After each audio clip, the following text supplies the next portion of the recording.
AL5H lock, large keypad programmer, model number RCHL SA01, detached from the keypad, the slider. Sign in with your staff code and your password. Once you put in your staff code and your password, press F1 to sign in. You're at the main menu. Double check the date and time before you do anything. It's option 4, date and time. Press enter. Put in the correct date and the correct time in military time, and then press F1 for OK.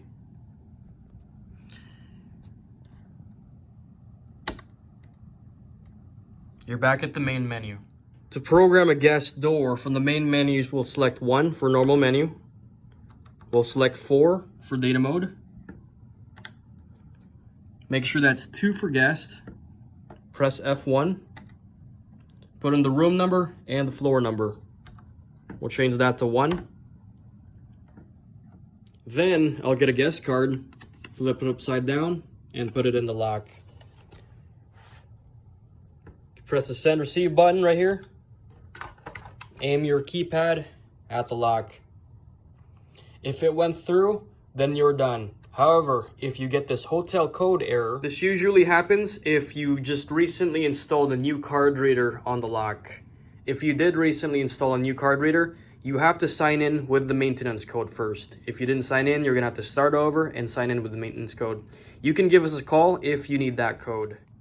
Next thing you do is you pull out the card, since you just had it, put it back in, press error reset, press OK for retry download, send receive again, and I'll aim it at the lock.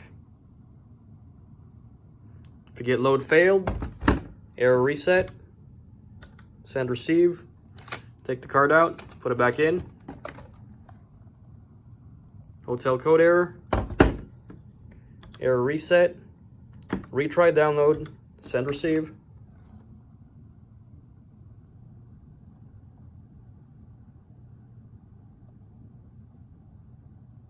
Loading, end. That means it's completed. Okay, so how I aim it, I aim this right here, about 3 or 4 inches away.